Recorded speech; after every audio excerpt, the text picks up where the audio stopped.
अस्सलाम वालेकुम स्टूडेंट्स, कैसे हैं आप सब। मेरा नाम है बिस्मा अस्कर। हम पढ़ रहे हैं यहाँ पे हाइड्रोकार्बन्स को और हमने अभी एल्कीन्स का टॉपिक स्टार्ट किया हुआ है। एल्कीन्स में हम आज पढ़ेंगे कि उनको प्रिपेयर किस तरह से करते हैं। वही 4-5 बातें मैंने आपको जो पहले भी बताई थी कि हमेशा जब भी ऑर्गेनिक केमिस्ट्री को पढ़ें इन 4-5 बातों का ख्याल करें, जिसमें डेफिनेशन आ गई, सोर्सेज आ गए। अब हम चलेंगे और देखेंगे कि प्रिपरेशन के तरीके क्या हैं। तो आइए चलते हैं लेक्चर की तरफ। तो स्टूडेंट्स, हमने बात की थी एल्कीन्स के बारे में और थोड़ा सा इंट्रोडक्शन लिया था, साथ ही साथ देखा था कि इसके सोर्सेज क्या होते हैं। इसके अलावा आपको याद होगा मैंने आप सबको कहा था कि जब भी हमने ऑर्गेनिक केमिस्ट्री की कोई भी क्लास पढ़नी है तो ज़रूरी है हम उसकी डेफिनेशन देखें जिसमें सोर्सेज भी आ जाएंगे, फिर हम उसकी प्रिपरेशन के तरीके देखें, प्रॉपर्टीज़ में जाएँ तो फिजिकल और केमिकल प्रॉपर्टीज़ देखें और एंड पे हम उसके यूजेस को समझें।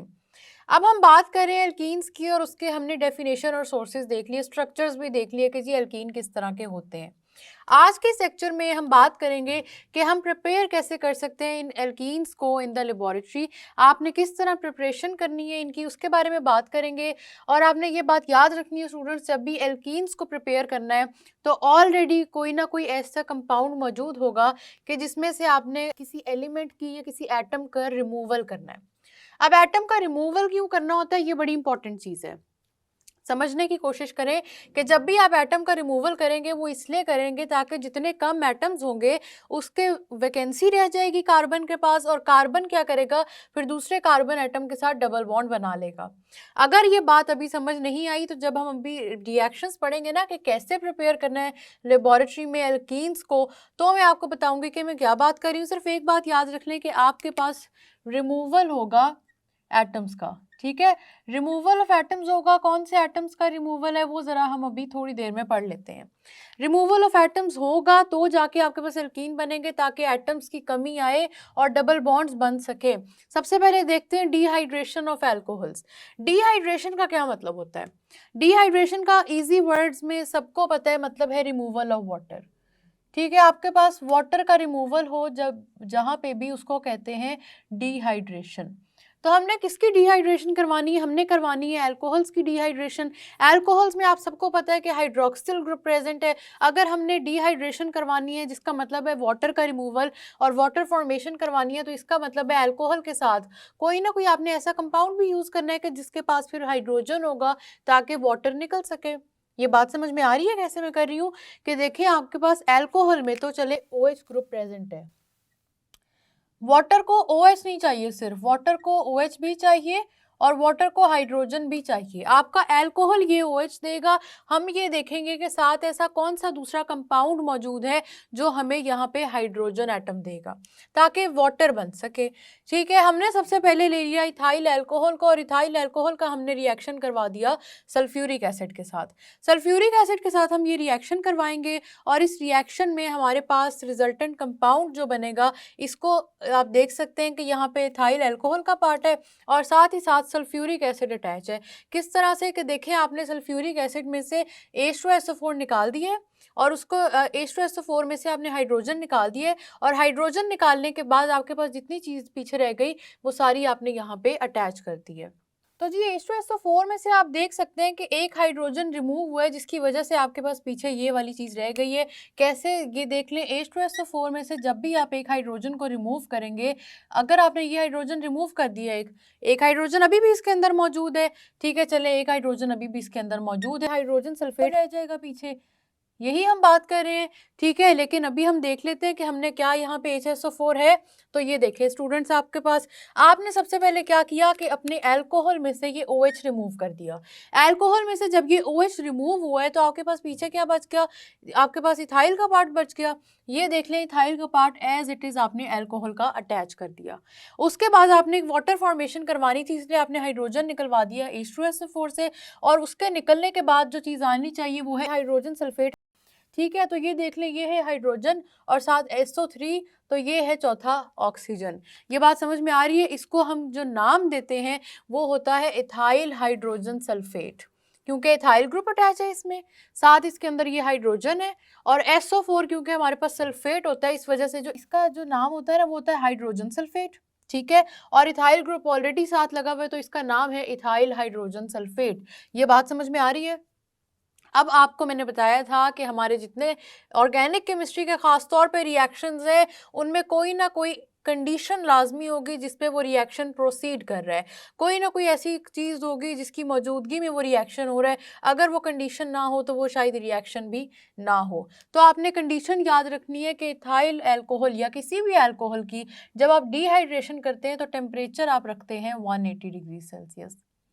ठीक है, 180 डिग्री सी आपने टेम्परेचर रख दिया और आपके पास अभी क्या बन गया है, इथाइल हाइड्रोजन सल्फेट। आप कहेंगे हम तो एल्कीन्स बना रहे थे, यहाँ तो प्रोडक्ट ही कुछ और है।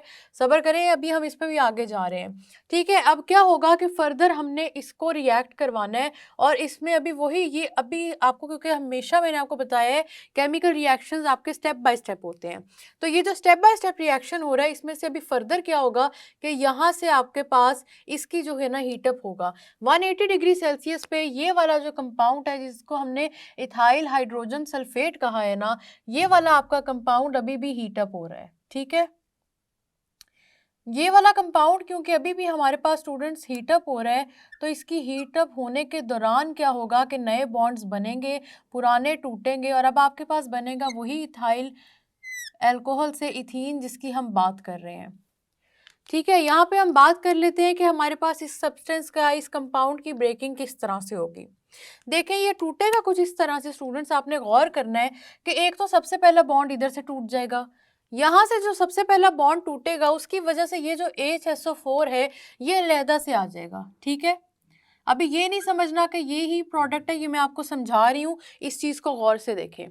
एक तो चीज़ क्या हो गई कि आपके पास ये वाली चीज़ जो थी ना हाइड्रोजन सल्फेट, ये अलहदा से टूट के चली गई है। ये पहले एथाइल के साथ जुड़ गई थी लेकिन अब ये इसके साथ से टूट जाएगी। ठीक है, इसके टूटने की वजह से हाइड्रोजन सल्फेट अलहदा हो गया।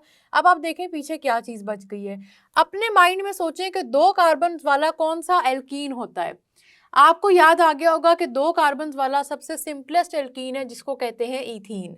ठीक है, इथीन हम अगर बनाए स्टूडेंट्स तो इसको गौर से देखें, सिर्फ इतने से पार्ट को ज़रा आप गौर से देखें और सोचें कि यहाँ पे इथीन बनाने के लिए हमें क्या चाहिए। इथीन का फॉर्मूला याद करें ज़रा आप सब लोग। इथीन का फॉर्मूला कुछ यूँ होता है। ठीक है, CH2 ऑलरेडी वहां पे मौजूद है लेकिन दूसरा क्या साथ है, CH3 और CH2 के दरमियान में अभी सिंगल बॉन्ड है। जैसे ही यहाँ का हाइड्रोजन रिमूव होगा तो आपके पास क्या होगा कि यहाँ पे आके डबल बॉन्ड लग जाएगा। कैसे, गौर करेंगे। CH3 है, साथ CH2 है। ठीक है, मैंने यहाँ पे हाइड्रोजन सल्फेट जो आपसे कहा था कि टूटेगा वो मैं यहाँ नहीं लिख रही हूँ। ठीक है, ये अब आपके पास इथाइल ग्रुप बन गया है जो अभी आगे भी रिएक्ट कर सकता है। अब इसमें होगा क्या कि आपका ये वाला जो 3 हाइड्रोजन है ना, यहाँ से भी एक हाइड्रोजन निकल जाएगा। ठीक है, आपको समझ में आ रही है। यहाँ से जो हाइड्रोजन निकला है तो इसकी बात तो खैर मैं बाद में आपसे करती हूँ, पहले हम इसी एथाइल को देखते हैं जिसमें से अभी हाइड्रोजन निकला है। जैसे ही इसमें से हाइड्रोजन निकला है तो ये आपके पास नेक्स्ट स्टेप में आ गया। ठीक है, ये पहला स्टेप है, ये दूसरा स्टेप है। यहाँ तक समझ में आ रही है। यहाँ पे अब ये देखें कि कार्बन CH2 इधर है, CH2 इधर है और ये दोनों क्या कर सकते हैं, बॉन्ड बना सकते हैं। दोनों के दोनों कार्बन बॉन्ड बना सकते हैं। ठीक है, तो अब होगा क्या कि ये दोनों के दोनों कार्बन क्योंकि बॉन्ड बना सकते हैं तो ये कार्बन एक दूसरे के साथ बॉन्ड बना लेंगे। ये बात समझ में आ रही है किस तरह से हो रहा है कि ये कार्बन, क्योंकि अब इसके पास भी देखें कार्बन ने 2 बॉन्ड्स बनाए हुए हैं हाइड्रोजन के साथ, तीसरा बनाया हुआ है दूसरे कार्बन के साथ, लेकिन 4 बॉन्ड्स की जरूरत है इस कार्बन को। यहाँ पे इसने सिर्फ और सिर्फ 3 बनाए हुए हैं। दूसरे कार्बन को देख लें, उसका भी यही हाल है, हाइड्रोजन के साथ 2 बॉन्ड्स है, तीसरा कार्बन टू कार्बन है, चौथा बॉन्ड अभी भी रहता है। तो क्या होगा कि कार्बन और कार्बन सोचेंगे कि क्यों ना एक दूसरे के साथ बॉन्ड बना लिया जाए ताकि वैलेंसी भी पूरी हो जाए और हमारा कंपाउंड भी बन जाए। तो ये यहाँ से हट जाएगा, ये भी हट जाएगा, ये आपके पास फाइनल कंपाउंड बनेगा। अब बात करते हैं, सबसे पहले तो हम इसको लिखते हैं ना कि जो हमने यहाँ से बनाया है। ये आप सबको समझ में आ रहा है स्टूडेंट्स कि ये कितना आसान था कि हमारे पास ये जो इथाइल हाइड्रोजन सल्फेट बना है, सबसे पहले तो इसमें से हाइड्रोजन सल्फेट निकल जाएगा क्योंकि अभी भी ये जो हीटिंग का प्रोसेस है ना ये रुक नहीं रहा, ये स्टेप वाइज ये रिएक्शन जा रहा है। तो स्टेप्स में सबसे पहले क्या हुआ, इथाइल अल्कोहल में से अल्कोहल एक पार्ट रिमूव हो गया, अल्कोहल के साथ आपका H2SO4 आके जुड़ गया। ठीक है, H2SO4 में से भी लेकिन हाइड्रोजन निकल गया ताकि वाटर बन सके और एंड पे रह गया आपके पास HSO4। ये है सल्फेट का पार्ट, ठीक है, हाइड्रोजन सल्फेट जिसको कहते हैं। अब मजीद क्योंकि हीटिंग कंटिन्यू हो रही है तो ये जो कंपाउंड बना है इसमें से आप देख सकते हैं कि HSO4 फिर से अलहदा हो जाएगा। HSO4 अलहदा हो गया और जो पीछे चीज़ें रह गई हैं अब उनको देख लेते हैं हम। उनमें से क्या होगा कि एक हाइड्रोजन आपके CH3 में से भी रिमूव हो जाएगा। तो अब आप देख रहे हैं कि उस कंपाउंड में से क्या क्या रिमूव हो रहा है। यहाँ पे मैं दोबारा आपको बना के दिखाती हूँ। ये है इथाइल हाइड्रोजन सल्फेट, ठीक है। यहाँ पे सबसे पहले देखिए हमने ये चीज़ अलहदा की, हाइड्रोजन सल्फेट अलहदा कर दिया। दूसरा हमने क्या किया, हमने यहाँ से एक हाइड्रोजन निकाला और इस हाइड्रोजन को निकालने की वजह से आपके पास ये इथीन बन गया। क्योंकि दोनों ही बॉन्ड्स बना सकते थे, दोनों ने सोचा क्यों ना एक दूसरे के साथ डबल बॉन्ड बना ले, जिसकी वजह से यहाँ पे आपके पास आ गया इथीन। यहाँ तक बात समझ में आई। अब लेकिन देखें स्टूडेंट्स, आपके पास हाइड्रोजन सल्फेट H2SO4 तो हमेशा पढ़ा है, हाइड्रोजन सल्फेट कब पढ़ा था हमने? कभी भी नहीं पढ़ा था, क्योंकि H2SO4 आपके पास बकायदा एसिड है जो स्टेबल होता है। तो क्या होगा यहाँ पे, जो हाइड्रोजन इधर से निकला है ना, जिसके बारे में अभी अभी हमने बात की थी कि थोड़ी देर बाद इसको डिस्कस करते हैं, ये हाइड्रोजन इस HSO4 के साथ जुड़ेगा और फाइनली H2SO4 दोबारा बन जाएगा। तो जिस चीज़ से आपने रिएक्शन को स्टार्ट दिया था, H2SO4 को यूज़ किया, रिएक्शन को स्टार्ट किया, वही H2SO4 दोबारा से बन गया। इसका मतलब क्या हुआ कि हो सकता है कि ये H2SO4 आपके इस रिएक्शन में एज अ कैटलिस्ट यूज़ हो रहा हो। कैटलिस्ट का मतलब क्या है कि ये रिएक्शन को प्रोसीड करवाने में, रिएक्शन को करवाने में हेल्प आउट कर रहा है। तो बात समझ में आई कि आपने क्या किया, अल्कोहल रिमूव किया, आपने फिर उसके बाद क्या किया, आपने पूरा का पूरा सल्फेट का पार्ट रिमूव कर दिया और साथ ही साथ आपने हाइड्रोजन भी रिमूव कर दिया। तो जब मैंने आपसे कहा कि एल्कीन्स बनाने के लिए, डबल बॉन्ड बनने के लिए रिमूवल ऑफ एटम्स होगा, तो अब ज़रा आप सोचें कि कौन कौन से एटम्स से जो रिमूव हुए हैं। हम सब ने देखा है कि हाइड्रोजन रिमूव हुआ है, ऑक्सीजन रिमूव हुआ है, OH रिमूव हुआ है, सबसे पहली बात अल्कोहल से जो रिमूव किया है।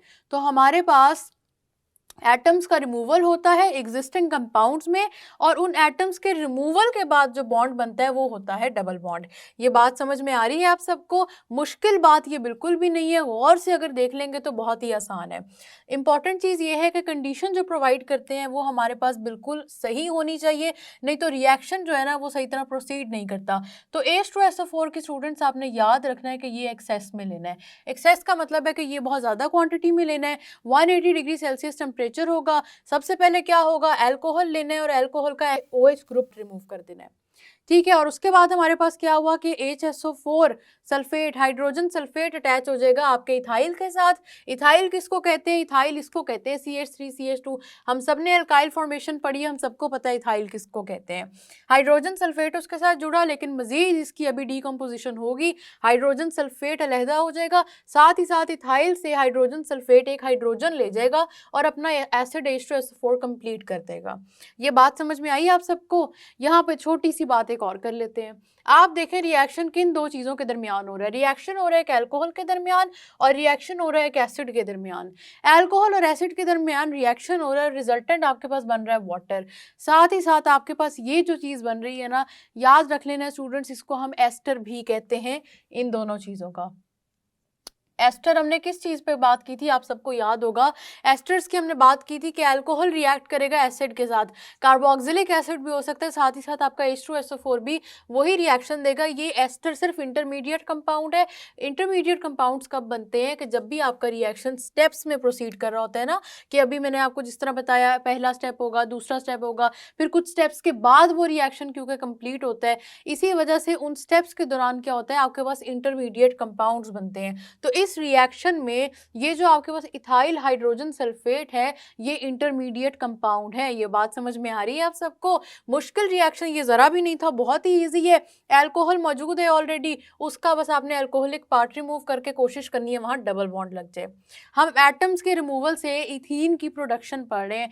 तो नेक्स्ट हमारे पास जो रिएक्शन है वो है डीहाइड्रोहेलोजिनेशन। अब इसका क्या मतलब होता है, डी का मतलब होता है रिमूव करना, ठीक है। डी का क्या मतलब है, रिमूवल। डी का मतलब हो जाएगा यहाँ पे रिमूवल, हाइड्रो का मतलब है हाइड्रोजन की रिमूवल, और हेलोजिनेशन का मतलब है हेलोजिनेशन में हेलोजन की रिमूवल। हेलोजन को हमेशा हम एक्स से लिखते हैं, इसका मतलब है हम हेलोजन भी रिमूव करने लगे हैं। तो रिमूवल ऑफ एटम्स जो हम इधर पढ़ रहे हैं, यहाँ पे हमने देखा हाइड्रोजन और ऑक्सीजन और साथ साथ हाइड्रोक्सिल ग्रुप की रिमूवल है, पर हैलोजन की भी रिमूवल है। ये बात समझ में आ रही है आप सबको? अब हमने क्या करना है, यहाँ पे हमने ले लिया इथाइल ब्रोमाइड, ठीक है। इस सब नाम आप सबको आता है। ये हमारे पास इथाइल है क्योंकि 2 कार्बन एटम्स है। ये इनिशियली क्या था, CH3 इथेन, इथेन से हाइड्रोजन रिमूव हुआ, बना इथाइल, इथाइल के साथ ब्रोमीन जुड़ गया, इसी वजह से इस कंपाउंड का नाम है इथाइल ब्रोमाइड। क्या हुआ कि हमारे पास इथेन था, उसका हाइड्रोजन रिमूव हुआ, उसके बाद ब्रोमीन आके अटैच हो गया, तो इस वजह से इस कंपाउंड का नाम है इथाइल ब्रोमाइड, ठीक है। इस कंपाउंड का नाम क्यों इथाइल ब्रोमाइड है ये आपको समझ आ गया। इसका रिएक्शन हमने कराना है अल्कोहलिक पोटेशियम हाइड्रोक्साइड से। अल्कोहलिक पोटेशियम हाइड्रोक्साइड वैसे मैंने आपको पहले भी बताया था क्या होता है, लेकिन फिर से बता देती हूँ। मिक्सचर बनता है अल्कोहल का और पोटेशियम हाइड्रोक्साइड का। पोटेशियम हाइड्रोक्साइड अल्कोहल के अंदर क्योंकि मिक्स्ड होता है, इस वजह से इस सॉल्यूशन को कहते हैं अल्कोहलिक पोटेशियम हाइड्रोक्साइड। ये बात समझ में आ रही है आप सबको? अब रिएक्शन किस तरह होगा, इसको हीट प्रोवाइड करनी है। ये साइन स्टूडेंट्स आपने याद रखना है, हीट का साइन है, ठीक है। आप हीट लिख दें या हीट का साइन बना दें, एक ही बात है। अब आपने हीट प्रोवाइड करनी है और हीट प्रोवाइड करने के दौरान क्या होगा, आपने बनाना है इथीन। सबसे पहले तो ब्रोमीन आपका इधर से निकलेगा, ठीक है। रिएक्शन गौर से सुनना है, जिसको रिएक्शन किस तरह हो रहा है ये समझ आ जाएगी ना, उसको ये भी पता चल जाएगा कि आपके कंपाउंड्स जो प्रोडक्ट्स हैं वो किस तरह बन रहे हैं। सबसे पहले निकलेगा ब्रोमीन, क्योंकि इथाइल ब्रोमाइड में से ब्रोमीन निकलेगा तो यहाँ इथीन बनेगा, ठीक है। आपने सबसे पहले ब्रोमीन का रिमूवल कराना है और देखेंगे आप किस चीज़ से ब्रोमीन को अटैच कर सकते हैं, पोटेशियम ब्रोमाइड बना के, ठीक है। KBr बन जाएगा आपके पास एक प्रोडक्ट, ठीक है। अब आपके रिएक्टेंट साइड से पोटेशियम भी हट गया, ब्रोमीन भी हट गया, ठीक है। ये भी खत्म हो गया आपके रिएक्टेंट साइड से, ये भी खत्म हो गया। अब यहाँ पे ये इथाइल आपके पास रह गया है, और इथाइल में से हमेशा इथीन कैसे बनाते हैं, मैंने आपको बताया कि एक हाइड्रोजन रिमूव कर दें जो CH3 के साथ है, और उसके बाद क्या होगा कि दोनों कार्बन एक दूसरे के साथ डबल बॉन्ड बना देंगे। तो यहाँ पे क्या होगा स्टूडेंट्स, आपके पास ये हाइड्रोजन होगा रिमूव, हाइड्रोजन रिमूव होगा तो इस कंपाउंड से स्टूडेंट्स आपके पास निकल रहा है हाइड्रोजन, यहाँ पे ऑलरेडी प्रेजेंट है OH। हाइड्रोजन और OH हमेशा जब भी इकट्ठे प्रेजेंट होते हैं तो आप सबको पता है कि जो दूसरा हमारे पास बनता है प्रोडक्ट वो होता है वाटर। बात समझ में आई? जो एग्जिस्टिंग चीजें वो निकलेंगी तो आपके पास इथीन बनेगा, अगर वो चीजें वैसे ही पड़ी रहेंगी इथीन नहीं बन सकेगा। इसलिए हमने पहले बनाया पोटेशियम ब्रोमाइड, पोटेशियम और ब्रोमीन को कर दिया अलग। पोटेशियम हाइड्रोक्साइड में हाइड्रोक्साइड रह गया और इथाइल ब्रोमाइड में हाइड्रोजन रिमूव कर दिया, ब्रोमीन तो हम ऑलरेडी रिमूव कर चुके थे, हाइड्रोजन रिमूव कर दिया इथाइल में से, ये वाला यहाँ से हाइड्रोजन निकला, इधर से OH आया, आपके पास बन गया वाटर। थर्ड क्या होगा कि अब आपके पास जो चीजें रह गई हैं वो ये है, ठीक है। वो कुछ इस तरह से CH2 अब ये दोनों चीजें आपको पता है carbon to carbon double bond बना सकती हैं, क्योंकि कार्बन ये वाला भी अनस्टेबल है, ये भी, इस कार्बन के भी 3 बॉन्ड्स हैं, इसके भी 4, दोनों ने कंप्लीट करना है, ये डबल बॉन्ड बनाएंगी। तो जो आपका नेक्स्ट प्रोडक्ट होगा वो है CH2 डबल बॉन्ड CH2। यही है जो हम बनाने की कोशिश कर रहे हैं। तो आप सब ने देखा कि हमारे पास किस तरह से बन रहा है इथीन। इथीन की प्रेपरेशन ही हमने देखी है, क्योंकि इथीन सिंपलेस्ट ऑफ एल्कीन्स है और इसकी प्रेपरेशन से पूरा का पूरा प्रोसीजर समझना बहुत आसान होता है। तो आपको समझ में आया कि अब हमने डीहाइड्रोहेलोजिनेशन में क्या किया है। मैंने आपसे कहा है हेलोजन भी रिमूव करना है, हाइड्रोजन भी रिमूव करना है। तो हाइड्रोजन रिमूव करने पहले हमने हेलोजन रिमूव किया, हाइड्रोजन रिमूव करने से पहले हेलोजन कैसे रिमूव किया, इथाइल ब्रोमाइड का ब्रोमीन था वो रिमूव कर दिया और उसको किसी और चीज़ के साथ जोड़ दिया ताकि वो इथाइल ब्रोमाइड की तरफ दोबारा ना देखे, पोटेशियम ब्रोमाइड बना दिया। उसके बाद आपने डीहाइड्रो पढ़ा है कि हाइड्रोजन भी रिमूव करना है। हाइड्रोजन कहाँ से रिमूव करेगा, इथाइल में से, ये CH3 का हाइड्रोजन रिमूव कर दें। जब आप इसका हाइड्रोजन रिमूव करेंगे तो आप सबको पता है कि क्या होगा, CH2 बन जाएगा। 3 बॉन्ड्स अभी भी पड़े होंगे जो बन सकते हैं, कार्बन टू कार्बन 3 बन चुके होंगे, तो एक और की गुंजाइश है, एक और कार्बन टू कार्बन बन जाएगा और वो बन जाएगा डबल बॉन्ड, ठीक है। आपके पास इस तरह से डबल बॉन्ड से इथीन बन गया। आपने गौर करना है कि जो हमने स्टार्टिंग कंपाउंड लिया है, सबसे पहले यहाँ पे लिया इथाइल अल्कोहल और इधर लिया इथाइल ब्रोमाइड।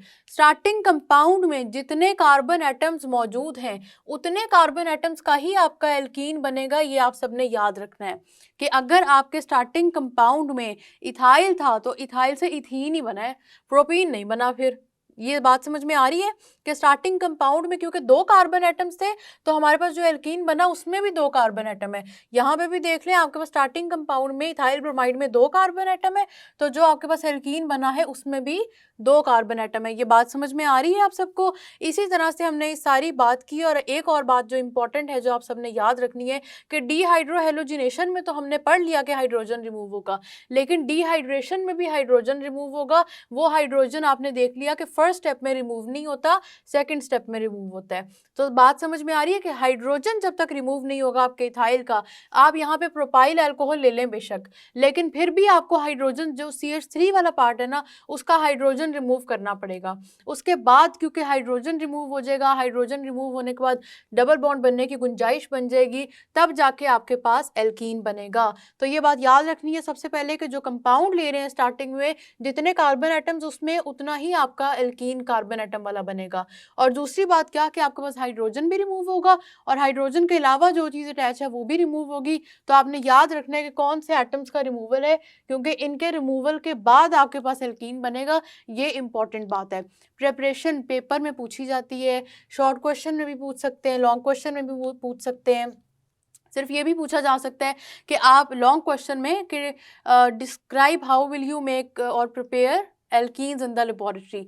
इसके अलावा ये भी पूछा जा सकता है शॉर्ट क्वेश्चन में कि what is the dehydration of alcohol reaction, साथ ही साथ what is the reaction of when dehydrohalogenation of alkyl halides occurs. तो ये दोनों तरह से रिएक्शन पूछा जा सकता है, शॉर्ट क्वेश्चन में भी, लॉन्ग क्वेश्चन में भी। और प्रोडक्ट्स बहुत ज़रूरी हैं डिहाइड्रेशन ऑफ एल्कोहल्स में। वाटर तो बन ही रहा है, लेकिन H2SO4 भी एज इट इज़ निकलेगा, ये याद रखना है। और डिहाइड्रोहेलोजिनेशन में भी आप सबने याद रखना है कि वाटर भी बन रहा है, और जो आपका हेलोजन है वो जो भी वो मेटल प्रेजेंट होगा ना, जो भी दूसरा मेटल प्रेजेंट है उसके साथ जाके जुड़ जाएगा। एल्कीन्स को प्रिपेयर करने के ये जो मैंने आपको तरीके बताए हैं ना स्टूडेंट्स, ये याद नहीं होंगे, कॉन्सेप्ट ज़रूर समझ आ गया होगा, लेकिन ये याद तब होंगे जब आप एक दफ़ा इनको खुद प्रैक्टिस करेंगे। तो अपने नोट्स में इनको लिखें, 3 से 4 दफ़ा इन रिएक्शंस को लिखें और देखें कि कहाँ से किस एटम का रिमूवल हुआ और कैसे हुआ, जिसकी वजह से फाइनली डबल बॉन्ड बन सका। आप इसकी सारे की प्रैक्टिस करें। हम मिलेंगे नेक्स्ट लेक्चर में, तब तक के लिए अल्लाह हाफिज़।